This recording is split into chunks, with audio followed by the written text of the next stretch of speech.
It was almost midnight when the rain began to fall, sharp, cold streaks slicing through the dim glow of city streetlights. Nathan Cole gripped the steering wheel of his old sedan, the windshield wipers fighting a losing battle against the downpour. His 10-year-old son Oliver slept soundly in the back seat, a small backpack resting on his chest. They were heading home from Nathan's second job, cleaning offices at night to make ends meet. He was exhausted, but when he saw the flashing hazard lights near the corner of Brighton Avenue, he slowed down instinctively.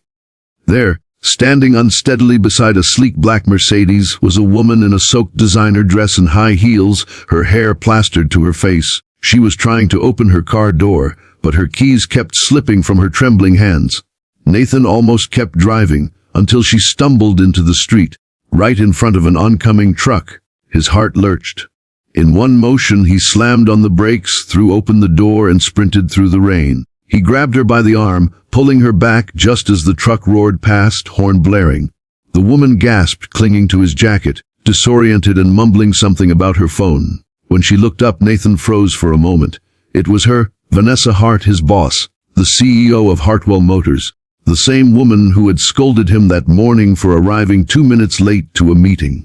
The same woman whose perfectionism made everyone walk on eggshells around her. And here she was, drenched, trembling, smelling of whiskey, her eyes wide and frightened like a child's. If you believe in kindness, second chances, and humanity even when no one's watching, take a second to like, comment, share, and subscribe to Kindness Journal. Your support helps us spread true emotional stories that restore faith in people. Nathan didn't say a word as he led her back to his car. Vanessa muttered something about calling a driver, but her words slurred into nonsense. He helped her into the passenger seat and covered her with his worn-out jacket. Oliver stirred in the back seat, blinking sleepily. "Dad, who's that lady?" he asked softly. Nathan smiled faintly. "Someone who needs a little help tonight, buddy." When they reached her address, an elegant mansion on the edge of town, she could barely walk. Nathan carried her umbrella, guiding her carefully up the marble steps. Her eyes were glassy but grateful. You shouldn't have," she murmured, before collapsing onto the couch. He turned off the lights, made sure she was safe, and quietly left. He didn't expect her to remember. People like Vanessa lived in another world, where kindness was a press release, not a way of life. He knew that come morning, she'd return to her sharp tone and dismissive eyes, pretending the night never happened. But he was wrong. The next morning, as Nathan entered the Hartwell Motors lobby, the air was unusually tense. Whispers followed him as he walked toward the maintenance desk. Then the elevator doors opened, and out stepped Vanessa. She looked different today, composed, yes, but her gaze was softer, her voice lower. "Mr. Cole," she called out. Every head turned. Nathan stopped, uneasy. "Mum." She approached him slowly, the click of her heels echoing across the marble floor. "My office." Now, inside her glass-walled office, she closed the blinds and exhaled, her usual confidence cracking for a moment. "You helped me last night," she said quietly. "You didn't have to. You could have left me there, but you didn't." Nathan hesitated. Anyone would have done the same. But she shook her head. "No, not anyone." Her eyes softened, truly seeing him for the first time. "You saved my life, Mr. Cole, and I don't even remember saying thank you." He didn't know how to respond. He simply nodded, murmuring that he was glad she was safe. She studied him for a long moment before asking, "You have a son, don't you?" "Oliver." Nathan blinked. "How do you?" "I checked your file," she admitted. "You've been working double shifts, maintenance by day, janitorial by night. I never noticed before." For the first time, she smiled, a real one, fragile but sincere. "I'm sorry for how I've treated you.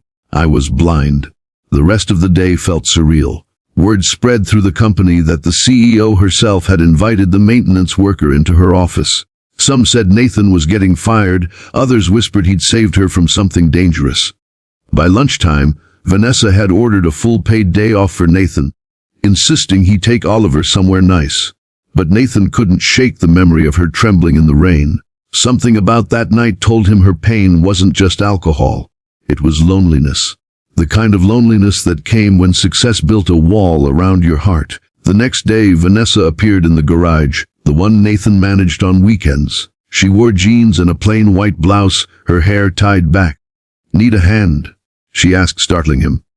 He wiped the grease from his hands, puzzled. "You're serious?" She nodded. "You helped me when I was falling apart. Let me help you keep things together." Over the next few weeks, something beautiful began to unfold. Vanessa started spending time at the garage, not as the CEO, but as Vanessa, the woman rediscovering her heart. She brought coffee, cleaned tools, and listened to Oliver's endless stories about cars and superheroes. The boy adored her, called her Miss V. Nathan tried to keep his distance, but he couldn't deny the warmth that her presence brought. One afternoon, Vanessa confessed the truth. "The night you found me," she said, "sitting on a toolbox, I wasn't just drunk. I was trying to forget that I'd just lost my father. We fought before he passed, and I never said goodbye." Her voice cracked, tears filling her eyes. "You pulled me out of more than just a street, Nathan. You pulled me out of a dark place I didn't think I could escape." Nathan felt his throat tighten. "You're stronger than you think, Vanessa." She smiled weakly. "No. I just met someone who reminded me what strength really looks like." Their connection deepened with each passing day. Vanessa found joy in small things again. The smell of engine oil, Oliver's laughter, Nathan's quiet jokes. She began using company funds to start a program called Hartwell Hearts, offering single parents job flexibility and scholarships for their children. When she announced it, she credited a man who believed in kindness when no one was watching. That man, standing in the back of the hall, tried not to cry. But life, as always, wasn't done testing them. A week later, Nathan was offered a position in another city, better pay, better hours. It was the chance he'd prayed for, but it meant leaving behind the woman who changed his life as much as he'd changed hers. The night before his decision, Vanessa came to the garage one last time. The setting sun painted her face in amber light. "So," she said softly, "you're leaving." He nodded. "It's for Oliver. He deserves a better future." She stepped closer. "You've already given him one. You gave me one too." Her eyes shimmered, but she didn't cry. "Promise me something, Nathan. Don't ever stop being who you are. The man who saves people even when they don't deserve it." He wanted to speak, to say the words that burned inside him, but instead, he just smiled and said, "Take care of yourself, Miss V."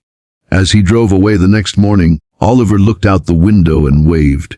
Vanessa stood outside the garage, holding the same umbrella Nathan had used that rainy night. She didn't move until his car disappeared from sight. Months later, a letter arrived at Nathan's new home. Inside was a photo, Vanessa and a group of employees standing beneath a new sign that read, "The Cole Initiative. Because kindness saves more than just lives." Below it, in Vanessa's handwriting, "You didn't just save me that night. You changed who I am. Thank you for not pretending to forget." Nathan held the letter for a long time, then placed it beside Oliver's drawing on the fridge, a picture of their old garage, the words, "Second chances start here," written in a child's scrawl. He smiled, tears glistening in his tired eyes. Sometimes fate doesn't need grand gestures. Just a quiet act of kindness on a rainy night that changes everything. If this story touched your heart, please like, share, and subscribe to Kindness Journal. Every click helps us share more true stories of hope and redemption with the world. Special request: comment below. I believe in second chances. If you think kindness still has the power to change lives,